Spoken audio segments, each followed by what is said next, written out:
The Project. Kuwait. Learn. Live. In today's episode, the Battle of the East, presented by the Project's very own athlete, the Beast from the East, standing in at 6-something, weighing in at 200-300 pounds, God knows what, and he can crush a man with one hand, Liam. Co-hosted by the volunteer who knows a lot about everything, Meg, and the spectator, the dad who likes to complain a lot, and maybe a little bit of gossip will be spilt on today's episode about the Battle of the East and how it is one of Kuwait's premier fitness festivals. All this and more in today's episode. You know, as in one of the most famous teams in all Welcome of Kuwait. to today's episode, brought to you by Angry Liam, Happy Meg, and Bitchy Maddie. Today we're going to talk about a lot of fun things. Organization, disorganization. I'm probably going to rip on some people, and you guys are not going to like it at all. Liam's an angry big guy. No, I'm in the mood for it. Angry big guy today. Yeah, I'm in the mood for it today. Yeah. Chatting about the battle from the past weekend. No, it was good. It was really good fun from an athlete point of view. Testosterone still raging? Yeah, yeah, definitely. No, it's always one of those things with 2-day competitions where you wake up on the third day and you're like ready to go still. A little disoriented in the schedule. Even though you're absolutely knackered, you're kind of still thinking, okay, I've got to get up, I've got to go and work out, just because even though after 2 days you're still raring to go. But 1 day of rest, back to a little bit of running this morning, and feeling better today. 4.5K run, or no, it wasn't quite a 4.5K run. That was definitely. How was that, by the way? It was actually really good. Yeah. I don't know why it was really good. It was the longest distance that I've freaking run for probably about a year and a half. Well, no, definitely a year. And I've done the odd bit of cardio here and there, but not 4.7 kilometers. But because of the temperature, it was actually really, really nice out. Yeah. And by the time we got to the third lap round Green Island, then actually the sun came out and it got a little bit hotter, and we started to pick the pace up a little bit. But until that point, I was actually super comfortable. I think from last year, I think with the experience of running on sand at the Saracen Race, which absolutely killed me. Sorry, just a pause. Meg, do you want to introduce what we're actually talking about? I don't think we talked about what the battle is. Well, yeah. We didn't actually say what the battle is. We might want to bring that up. We did. We told everybody the battle. No. Yeah. Yeah, so the Battle Fitness Festival is just for our international listeners. Yeah. Competition in the Middle East here. It is a team competition. It's a combination of individual athletes, team athletes, both represented for international and GCC regions, so they're separate. And then they've added a masters division as well in the last couple of years. So it's a CrossFit-like competition. It goes over 2 days. They've added in the Saracen Race at the beginning of the competition to make it inclusive of spectators as well, which is like a 5K obstacle race. So it's a big fitness festival to get people to watch some, higher level athletes, to encourage the community to come out and move, and bring a little awareness of fitness in the region. That's it.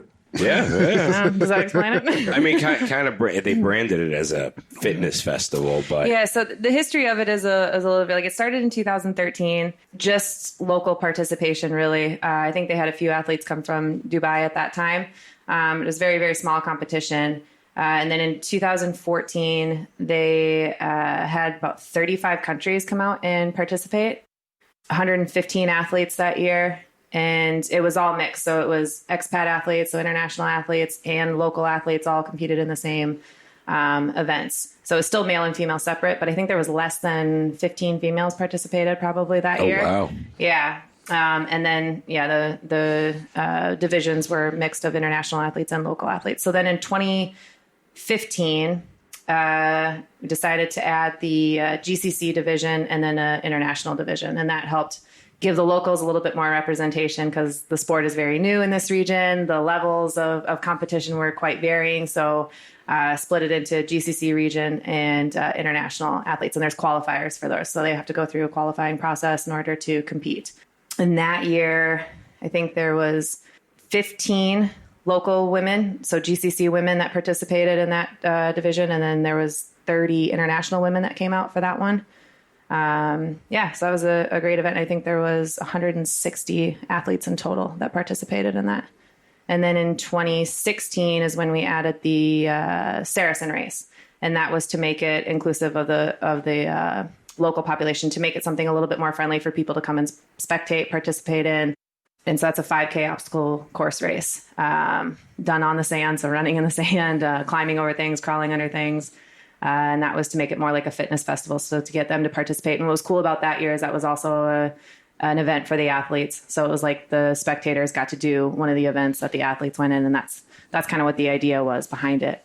That was also the year that the owners of the battle had acquired 2 events from the UK, which was the Athlete Games and the Super Team Cup. And the idea of that was to create a battle in the East and a battle in the West, and then have this like major fitness festival of like top athletes from all of that. So the Athlete Games then was absorbed into like what is now the individual side of the competition. And then the Super Team Cup is now what the team's division is. And then they've added a Masters division the next year after that. So it just, the divisions keep growing, and it keeps bringing a little bit more awareness from the region. I think there's still over like 30 countries that participate in it. It's an awesome breakdown. Yeah, that was solid info right there. I think anyone that needs like a history lesson of the battle, that was. Yeah, sorry, I'm gonna give you a dap. I'm gonna give you a dap on that one. That was awesome. I just when I say like we added, like I was part of the management team when I came out to Kuwait. That was part of the role that I came out for, was for management support of putting on events like that. I had done a little media work with HQ. I'd put on local and national events in the U.S. And so the people I came out to work with out here was to help kind of build that side of it up. So I was part of the team from 2014 to 2016. So for 3 years of the battle. So it's been cool to be on it on the inside and then watch it grow from the outside and be a spectator and a volunteer the last couple of years.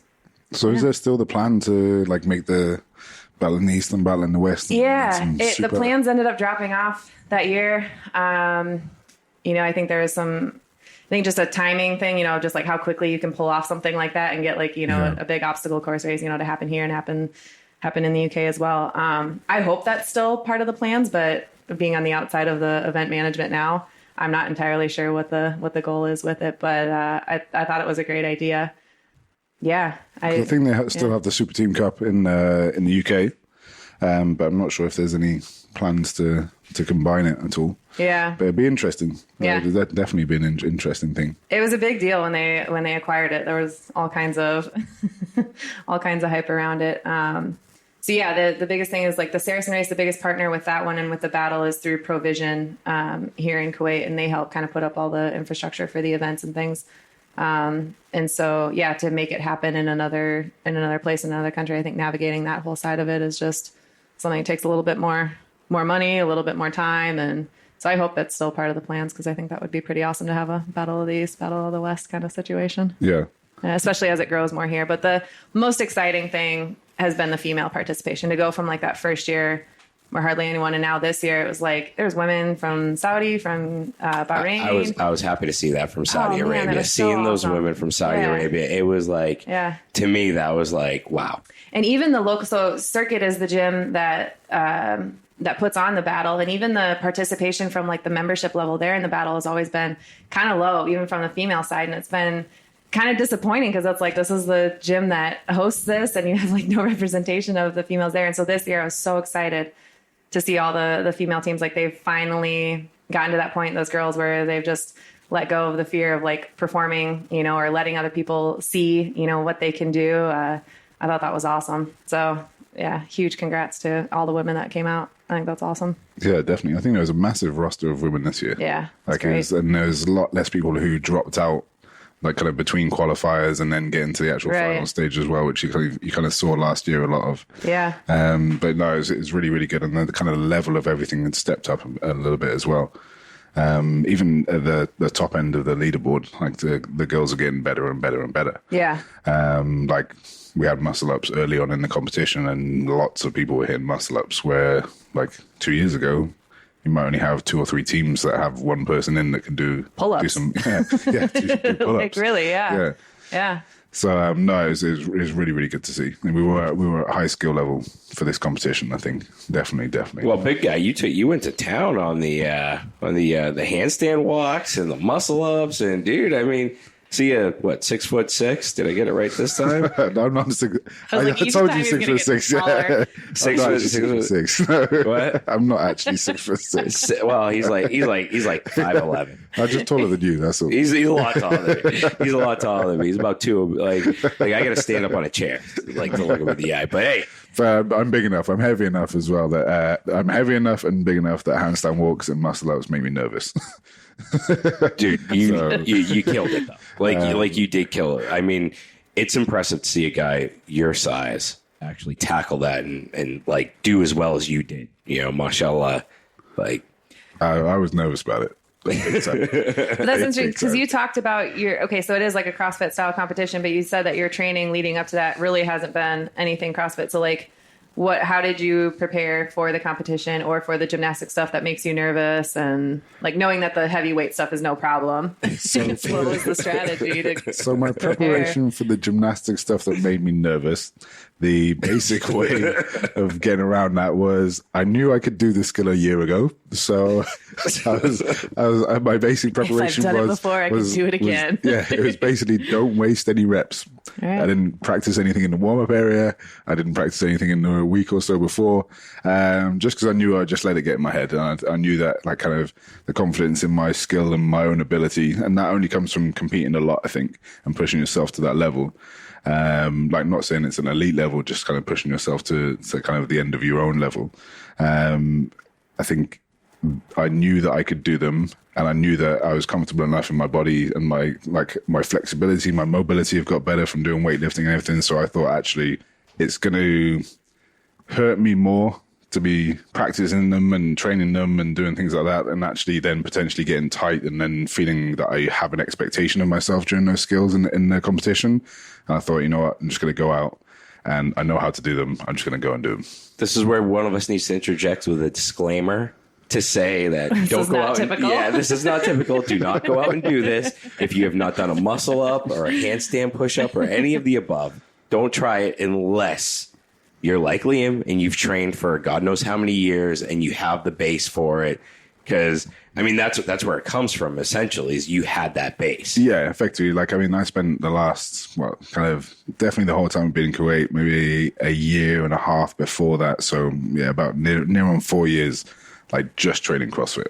So your strategy going in was, I'm not going to do any of this stuff. I want to keep my body fresh.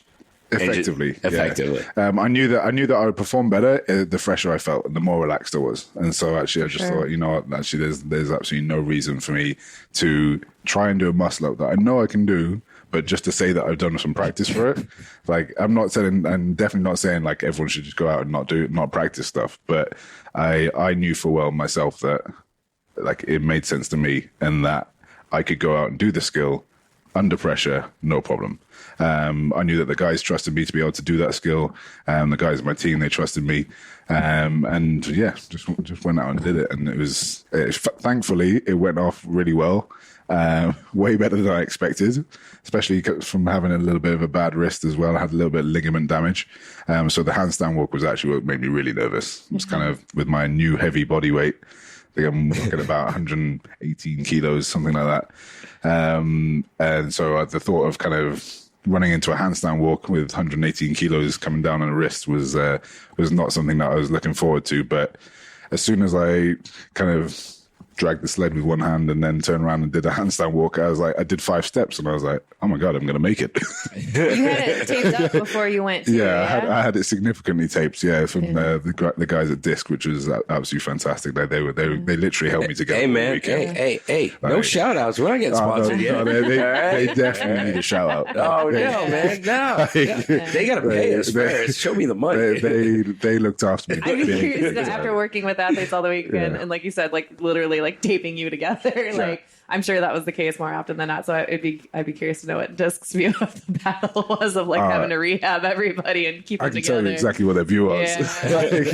Yeah, I think at one point I talked to physio's nightmare. One of the guys, and they were just like, it's really odd to see like so many people competing who don't look like they should be competing. And obviously they're just looking at it from purely a movement standpoint and just kind of like movement efficiency and how people's bodies are actually going through like a squat or a snatch or anything like that. And yeah, they were looking at it and cringing a little bit. But obviously same thing can be said about marathons and for sure. any kind of event. There's always going to be there's always going to be a wide range of people who there's going to be people who are not very good and not doing well. There's going to be and not very good at kind of having efficient movement.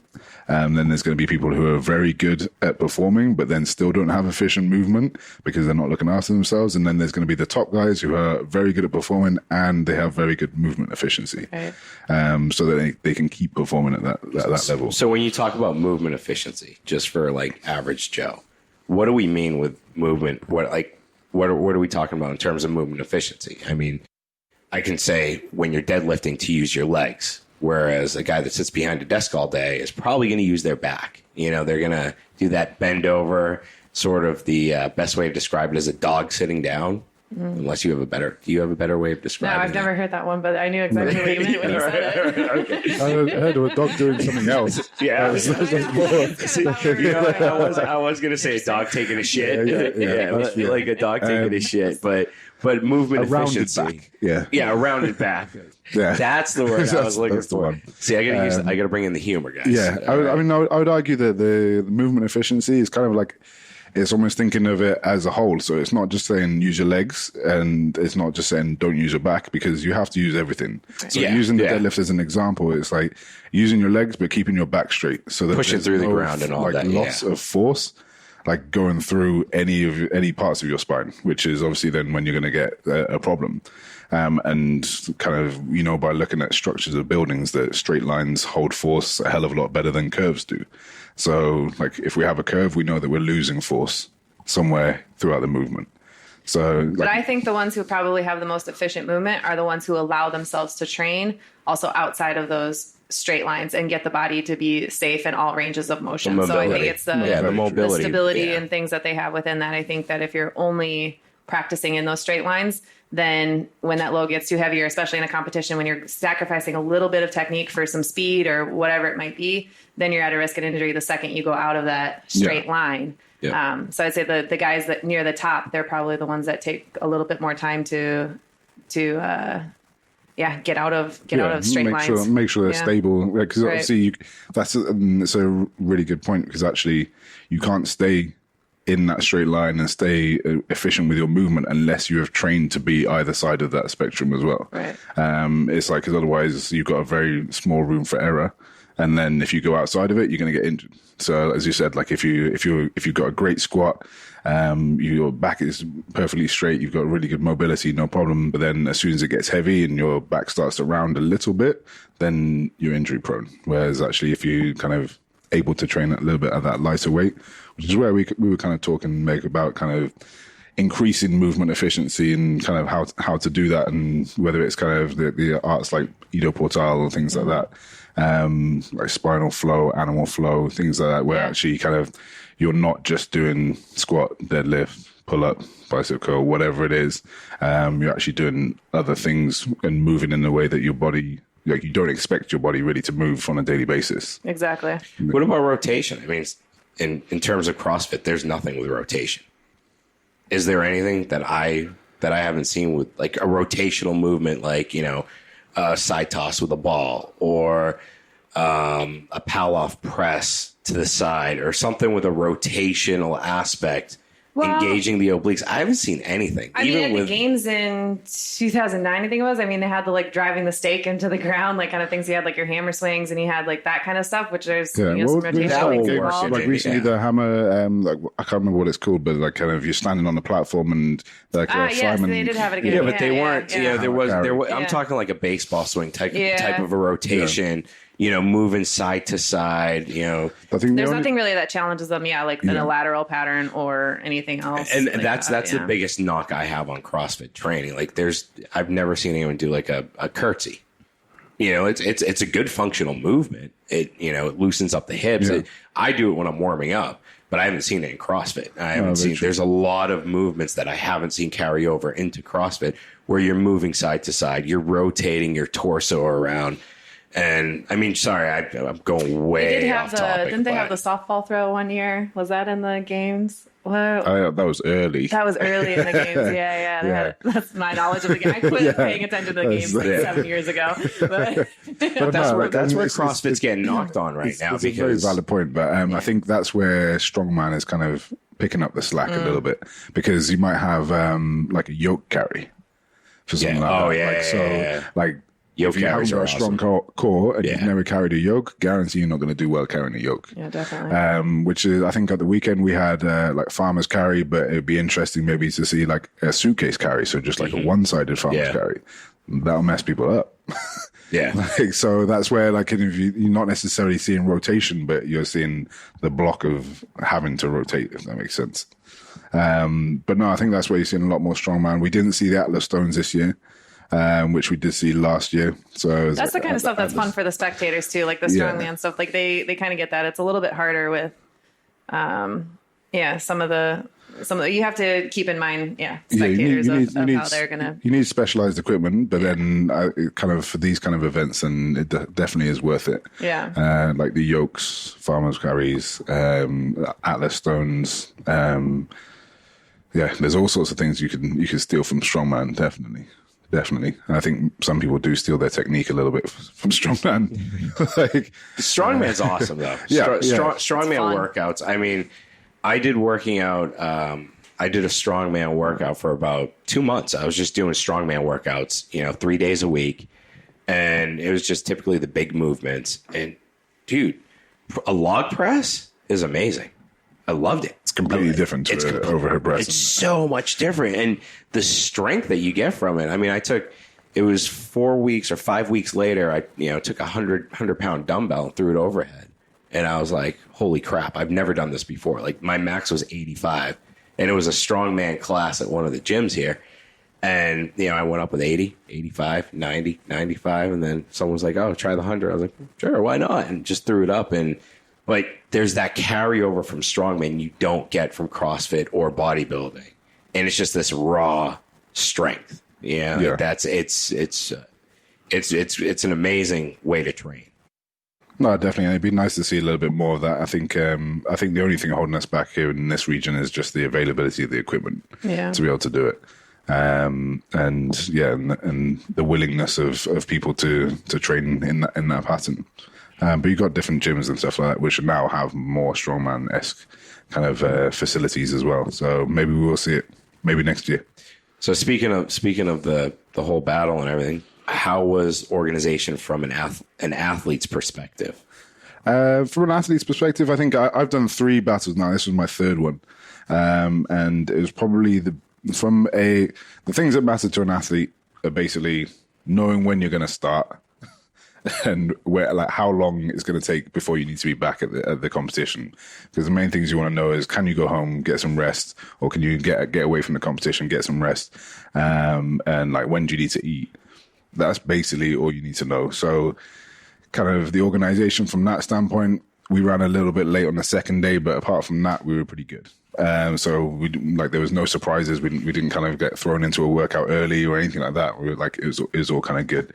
The kind of big knock is kind of you do need a good supply of toilets at a CrossFit competition. You got a lot of caffeine flying around. You got shit overflowing into the ground. You got caffeine kind of as a laxative and as a massive laxative effect. You got a lot of people drinking a lot of caffeine. You got like 3 coffee stalls in there as well. Then the toilet's going to take a little bit of a battering. And I think we had like 4 toilets on site. No. There were 2 working toilets. The other 2 had shit overflowing. Where were the 2 working ones? The 2nd day, I left the toilets like dry heaving. Do you want to get me started right now? I couldn't even go back into it. It was awful. I went home for bathroom breaks, but I know like within the Green Island area, they had a trailer of bathrooms open. But when I tried on the 2nd day, then those were closed too. So there's people using awful. the like the Kuwaiti restaurant and stuff. They were like going that. and buy a juice to use the bathroom. Yeah. And then like there was a period of time when they were just like, fine, just come in, whatever, like use the bathrooms. But then after that, when it got busy, when people are coming to actually use the restaurant, then they were like, you can't come in. Like so then people are caught short big time. So yeah, and that was probably the biggest organizational error from the athlete point of view. Otherwise, like kind of for workouts wise and everything, like it was fairly good. There's little bits and pieces you can always pick apart, like the ground being uneven, and you've got handstand walks. And I think at one point, one of the guys' farmers handles, like the weights fell off, things like that. So like probably the clips had maybe been broken. It's just, but those things happen. Like definitely, it wasn't kind of. I think it was happened 2 times out of what the event must have been run maybe 100 times, so in total. So so those things do happen. But other than that, from an athlete point of view, the information from the guys was everything that we needed. The support from the crowd they boxed us in quite nicely with the crowd this time. This year the crowd was way different. Like the MCs have always had such a hard time getting the crowds to like engage with them. They'll do the whole like hype thing, like what's this lad doing? Let me hear you scream. Like it would just be like crickets like the first couple of years. And this year, Dylan did a good job. He actually got them like interacting with each other and screaming a little bit more, and it was exciting. It was the most crowd engagement I've seen in a long time. And it was a nice, intimate kind of setting. Yeah, because like literally we were less than a meter away from the crowd on all sides. Right. Whereas previously it's been like a few meters, and just that few meters can like really, really change things. Yeah. Because you got like people standing in front of them, then they're like people behind are unhappy, and it's like, and you can kind of feel that energy when you walk onto the competition floor. Then, and it just gives you that extra 10%. Like especially for us, like personally, we had like amazing support. Like I don't even know where most of the support was coming from, but I've like had messages. You had a crew. I saw you hyping him up on the thruster.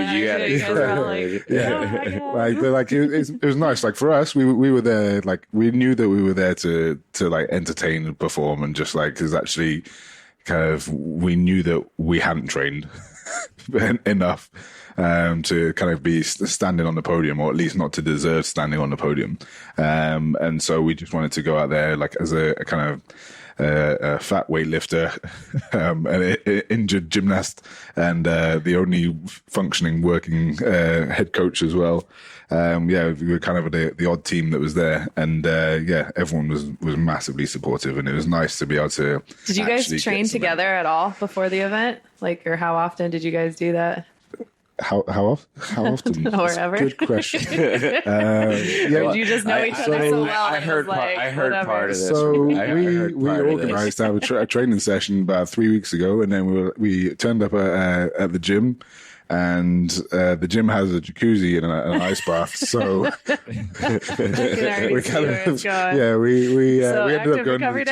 ended up going jacuzzi in the ice bath.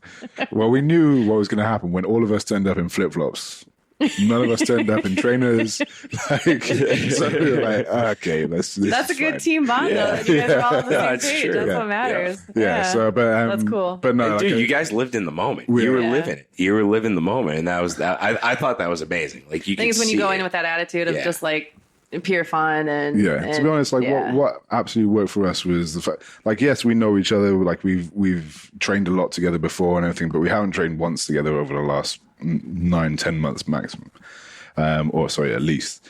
But the fact that we went out there to have fun, like we went out there trusting each other and like kind of not expecting too much from each other, and knowing that it could all fall apart any second, like because one of us might get injured or anything like that. And we knew that we weren't fighting for the podium. So we just wanted to do it for ourselves. And I think that's, I even put up an Instagram post today, I think just kind of advising that actually, unless you know that you're at that level for the top 3, top 4, top 5, or whatever it is, at a decent competition, you need to go to have fun. Yeah. Like that is by far the most important thing. Because and actually, if you don't compete, if you haven't never competed or anything, then grab a team and go and compete, because it's one of the most fun experiences that you'll have. Yeah, for sure. Like you'll meet people, like you'll push yourself, and you'll find new boundaries for actually where you can take your own training, and you're only going to do that when you've got someone else relying on you to execute what you can do, and those are your teammates next to you. Yeah, it's excellent advice. So, I mean, it's definitely something that I'm sure, like, people in the services and stuff like that, they're fully aware of, like, kind of having a team around you and just like them relying on you just as much as you rely on them. But yeah, it's like, if you haven't been involved in anything like that, then I would highly, highly recommend it. Definitely. Like, there were times over the weekend where the workout was going on and we just like sat down in a little huddle, had a little chat, made sure that each other were okay, fist bumped, and then got on with it. And those moments were priceless because we were just able to just like actually slow things down, take a breath when we needed to. We weren't pushing each other like actually like, come on, go, go, go. We were just like, okay, relax. Do you need a rest? Are you okay? What's going on?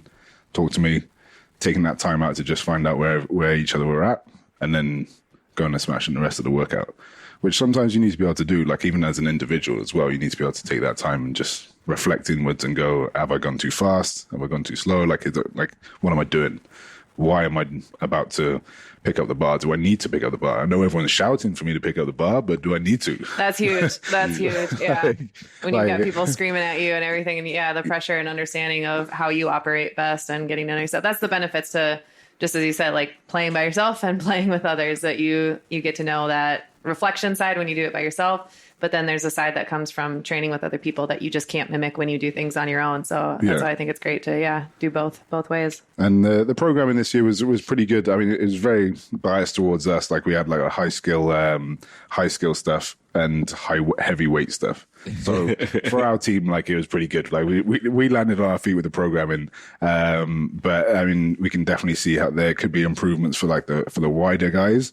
But yeah, for us, like, we were able to separate a lot of the workouts into like our specific roles. So like, I knew my job for the weekend was lifting the barbell. The 255 that you threw up like it was like a feather. I mean, it was 255, right? Towards the end, it was the ladder with the complex in it. On thruster ladder, we didn't get past 235. It was the 235. Yeah. I was watching it on YouTube. Horrible, by the way. It was like their cameramen were all over the place. And they're like, oh, he's going to throw up this weight. And it's like in on this little skinny dude that's doing absolutely nothing. He's not even in the competition. But you're putting up the 235, and it's like, dude, it just went up like butter. Yeah, like a knife going through butter. It was so clean. And then it was like, you see your, other guys doing it. It's like, well, yeah, like I can lift some weight. Like you did, like, dude, that must have been easy for you. Yeah, like, I mean, I knew, like, it was a really nice finish to day one because, like, it'd been tiring. I'd been nervous about everything. And I knew for a while the thrusters, I was like, okay, this is bread and butter, as you said. Like, so I knew kind of I'd have to focus a little bit if I was going to get to the 255, but the kind of everything up to it was a warm up, I think. I say, did you even warm up for that event? Yeah. So I don't know whether I should be broadcasting this. This is trade secrets. But yeah, I did 2 thrusters at about 135 pounds in the warm up area, and then I went out and started. Yeah. That's pretty sick. When your lifts are that big, like, it's just, there's no point really. I mean, the main thing for me was just like warming up my glutes, warming up my hamstrings. Like, I know that a problem areas for me, and generally I know that I can pile the weight onto the bar a little bit quicker. But then also, as like how we've said before, when you get out in front of the crowd, like, energy out there, you get an adrenaline spike like no other. Yeah. Like, if you can possibly lift it, then you're going to lift it. Like, unless you make a massive mistake, the strength is there. Like, it's there. It's on point. Everything's ready to go. You're raring. That's one of the things I was kind of, with that event in particular, you talk about, like, it obviously catered to your guys' high skill.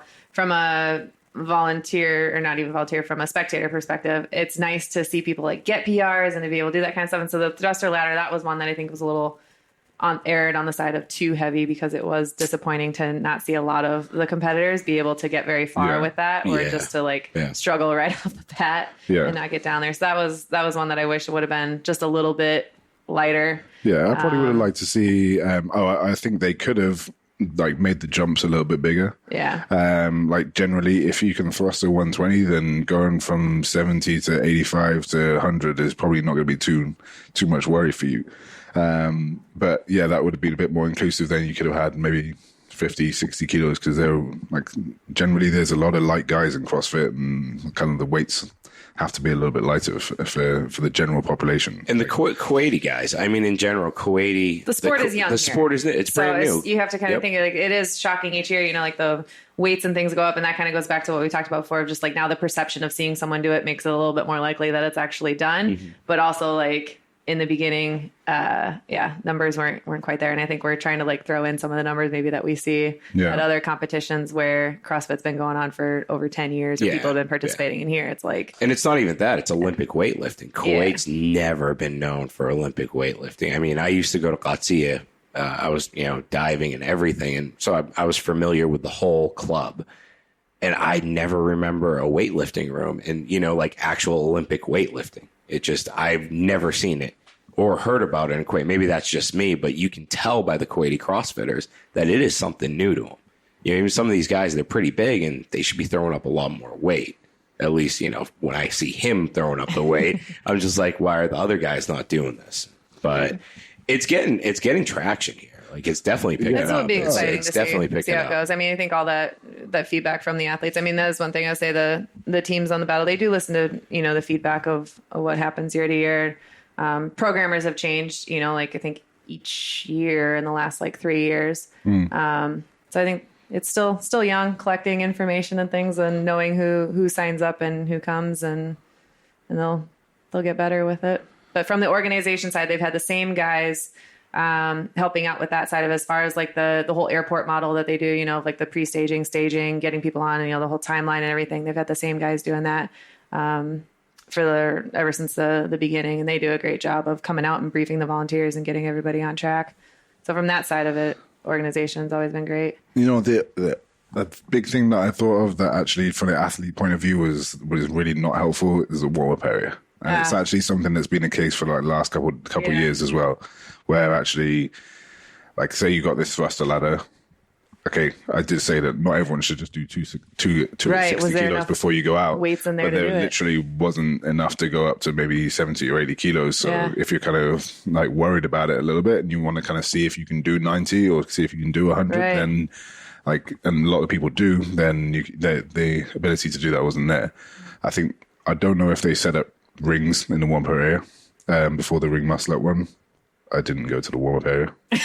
So. I can tell. I can tell. But you know what, dude? There's nothing wrong with it, man. Awesome. There's really nothing wrong with it. There really is nothing wrong with it. I got a massage, and then I put my straps on and I went out. Good for you, dude. Good for you. No, good for you. Some people it works for you, dude. Yeah, seriously, I've known guys. That comes with experience. It does. And it's like, I've known guys that have done that before, and it's like, just put the weight in front of me. I don't need any of this crap. But then you have the guys that take it super serious and they're in the warm-up area. They've got their whole routine, their ritual, so to speak. And, good for you, dude. Yeah, I think it's like, just to touch on that real quick, I think it's massively down to the person. And we've done a couple of podcasts and we will do more podcasts on finding the right coach and things like that especially to help you through competition, because actually having someone who will be able to identify what works for you and then help you kind of plan that and go through to do it is massive. Like, I know my athletes, and like the athletes that I train, I know how they like to warm up. Some like to do loads, like they want to warm up for an hour and a half before they do a heavy lift, and some like literally would prefer just to do as little as possible. So you kind of need to be able to know how you're going to get the best out of the athlete in the right state, get them in the right state of mind when they're walking on. Changes with your training and stuff too, because I know with swimming, I was always a fan of long warm-ups with that. But towards the end, once we started doing more weightlifting and other types of sports and things, like the necessity to get in the pool and warm up for a long time before a race and everything got a lot less. And then same thing with CrossFit. Like, it was the same way. I was like, I want it like 5 minutes and heavy as hell, and I don't want to warm up. Just like, get me in, do the work, and be done. And then that turned into when I focused more on the weightlifting stuff, and it was just like squat cycles. It was like, I need an hour to mobilize. I need an hour to like. It's a pain in the ass. It totally changes. And now it's like, after shifting more to that different movement that we were talking about, it's like I can enter ranges without having to warm up. And that's always kind of been the goal. It's like, I want to be able to go to my maximum range of motion without having to like really loosen up to get there. Yeah. I mean, I think for next year and any other competitions, I think it's really useful to have an area where the athletes can actually chill out. Like the athlete area this year was like quite close to the competition, which was great to watch. But then actually like you needed some space to just chill a little bit. And the main reason for me saying that was because actually I think during competition, it's not so much the warm up that matters, but actually your cool down. After the training set, after the workout, your ability to be able to kind of just like get rid of the lactate, kind of like move a little bit, means that then if they didn't have the ice baths this year, did they? No, they didn't. So like the ability to be able to like actually cool down effectively is way more important than warming up, because then you can kind of cool down, move a little bit, get ready for the next one, get a little bit of food, and then you almost don't even need to warm up for the next one. You just need to like sit into a few positions, stretch anything that you know is a problem for you. But generally you can go back out and go and do it. Yeah. Like I think one person said to me, they were like, "No, you have to go warm up. Like it's like before the final, you have to go warm up." And I literally was like, I've been working out for 2 days. I'm warm. I'm freaking warm. Like I just overheated in the last one. I'm warm enough. I'm warm. So yeah. But I think that kind of there's always improvements that you can have from an athlete point of view. But I think generally, if your performance on the competition floor goes well, then you don't really think about too much. Like the toilets were a huge problem. Yeah. But like I found a solution for it. Like I was lucky enough to be able to go home and everything like that. But actually, if I was coming from a different country, then that'd be super awkward because then wouldn't have transport, everything like that. So it's definitely something that needs to be fixed. But generally, if you're enjoying the actual competition, and the crowd make a real difference. If the crowd are involved and they're there and giving you the hype, then you kind of forget about everything else. Right. Like it's really important at the time, but then the only thing you remember is how you felt on the competition floor. That's important for everyone to hear, and for organizers too, because I know when you're on the organizing end of it, it's like you're dealing with putting out fires like all day of like people coming to you like there's no water here, or the bathrooms, or whatever it is, or we're 5 minutes behind. It's like you're putting out fires all day, so you get done with the event and you're just like, did anything go right?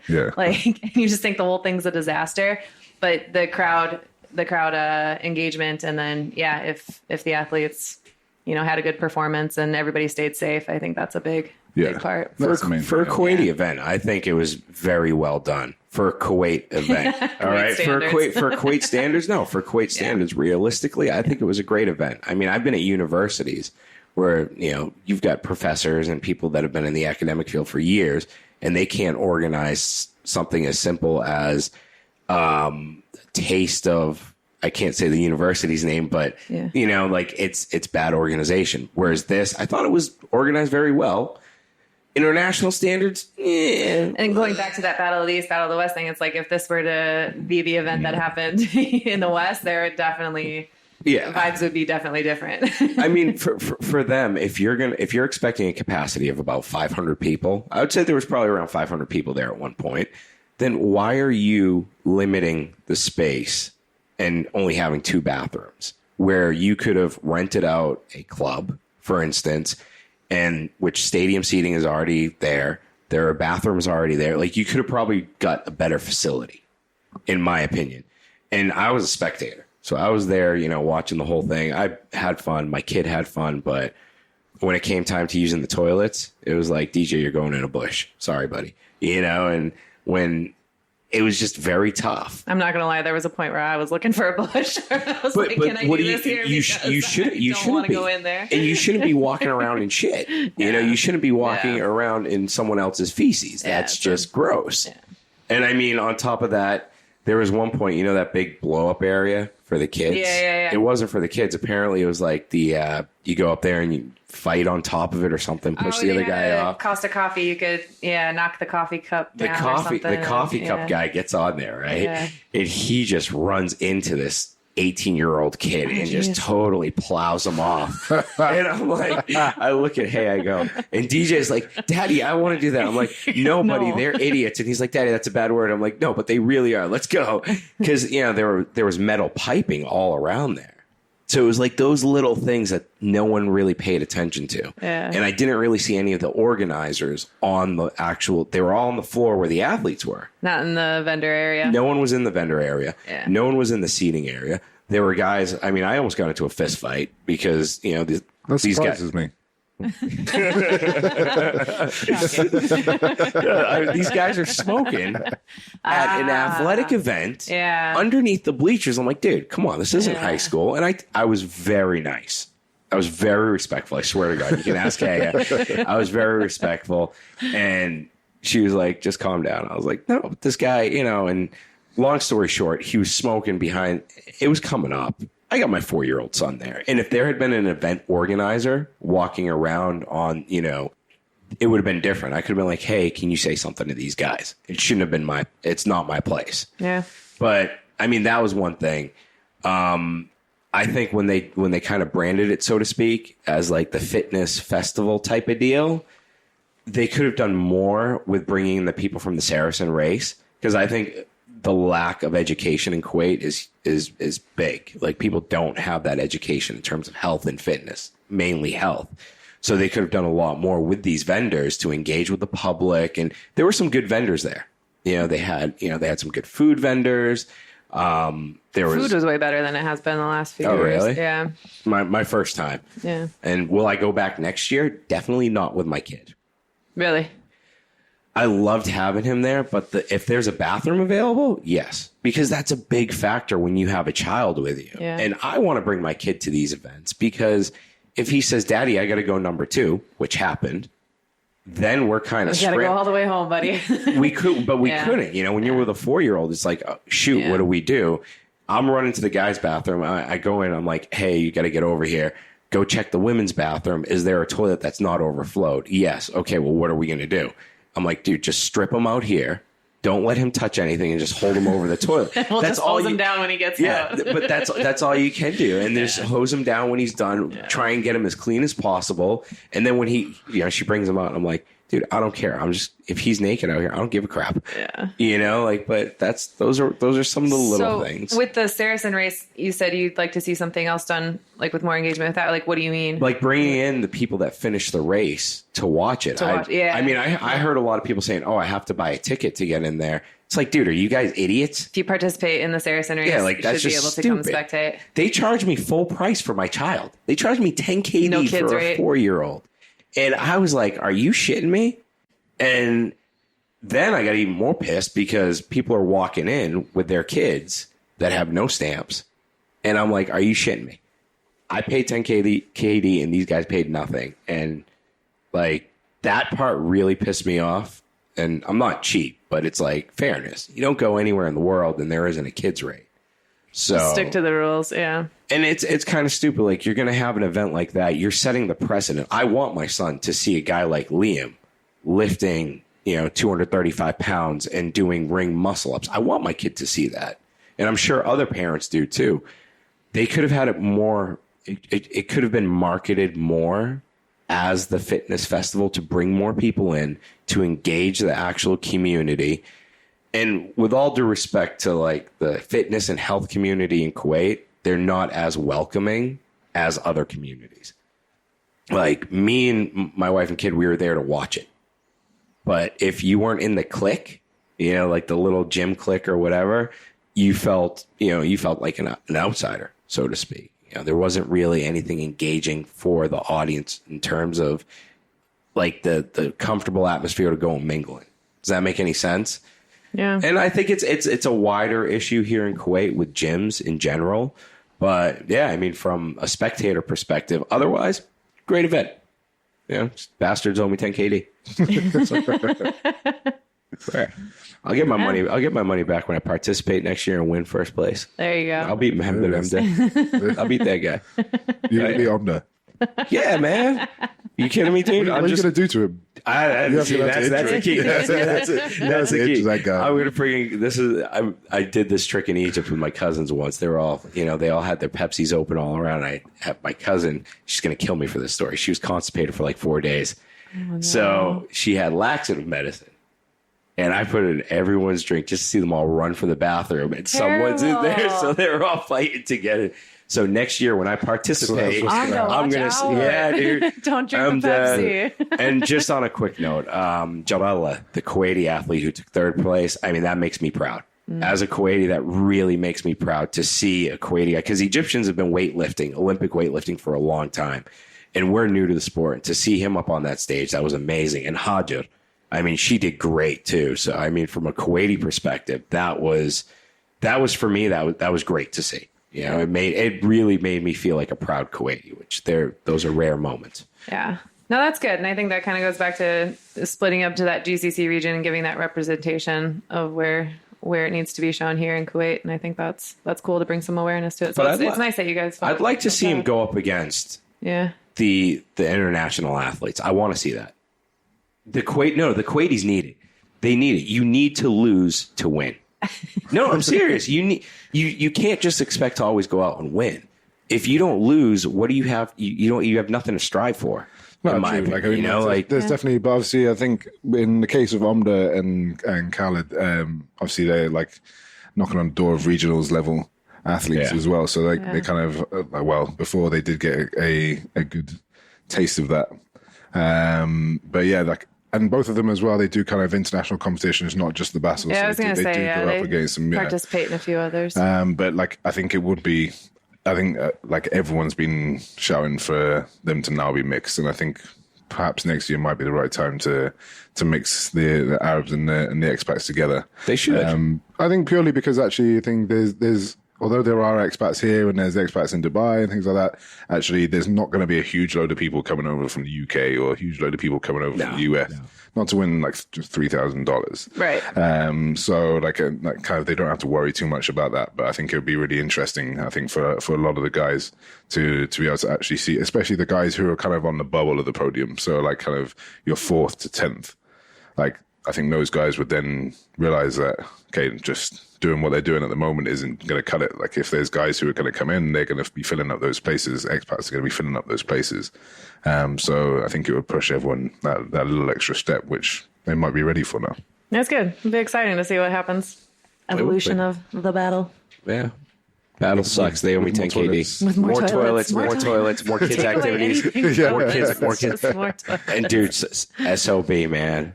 I did the whole tire flip for 100 KD. My score held for like 2 hours, and then some little shit beat me. And then there was 100 KD go. Yeah, dude. And it was how fast can you flip the tire back and forth? And you get 100 KD if no one can beat your time. Yeah. And this little shit, he beat my time like an hour later or whatever. And I'm walking up to do it again because Hayes like, it's 100 KD. Go do that shit. I'm like, hell yeah. I'll do it. I'm like, hell yeah, for 100 KD. We paid 10 KD for I know, right? Get over there and win that money. And the guy goes, you better watch out your back. You're a little older. And that's when I looked at him. I said, pick up the tire. I said to him in Arabic, I was like, you need to go sit down. I was like, I've been lifting weights before you were born, kid. Sit over there. And sure enough, I'm like trying to flip the thing like a beast. Tire goes rolling away, and I'm falling on the ground. And then it's like, all right, I'm done. But my back's okay. Yeah, but my back's okay. It's like, seriously. Yeah, you were giving away some crazy money and crazy prizes for that. Yeah, they definitely were. And the burpee thing, burpees, how many burpees can you do for 150 KD? I didn't do that one. No, I wasn't even going to do that one. Yeah. Can I just say a big shout out to the programming for not putting burpees in there? Yeah. That really helped me, to be honest. It really helped the brother out there. That's awesome. No, it was a good event though. I just wish I hope it's on a bigger scale. I can't wait for the Flair Fitness Festival. I think that's going to be fun. Yeah, if we're giving a shout out to Circuit Plus, might as well give a shout out to Flair Fitness. Shout out everybody. Yeah. It's a little bit more intimate. It's quite cool. Like, you get a lot of the younger guys. Are you participating? No, I am not. Do you want a teammate? Oh, you want to do it? I can't do handstand push-ups. Neither can I. Out of the 60 that we had to do at the weekend, I did 4. And I was really happy to do 4. Oh, nice, dude. All right. Well, dude, if you're not doing it, I'll do it, man. That's it. We got a team for Flair Fitness Festival. That's it. So you want me to drop out of the individuals? I'm not going to make you drop out of it. No, man, there's no qualifiers for the teams. Wait, is that the January competition? Yeah. Okay, maybe we'll do it. Maybe we'll do it. If you don't qualify, then man, you're going to be lifting a lot of weight. We'll throw it down. That's right. That's what I do. Yeah, as long as you do the burpees, I'm all good. Yeah. Strategy. Yeah, I'll call my wife to do the burpees. I ain't doing this shit. All right. No, we'll do it. We'll do it. That sounds like fun. Are you guys? You're not going to be here in I won't January be here for it. Yeah. Oh, really? Oh, but are they live streaming? I doubt it. We'll live stream it for you. If we're doing the team thing, it's going to be hilarious. We can do a podcast episode of me commentating it as we go. Can we have shirts that say big and short? Yeah. Or tall and short? 6'6" and 5 foot nothing. It's 5 foot nothing. Well, every podcast he's gonna call you taller and you're gonna be shorter. I know, right? But on that note, please no one from Circuit Plus get pissed at us or me in general. I think it's just growth, feedback. As I said, from an athlete point of view, it was fantastic.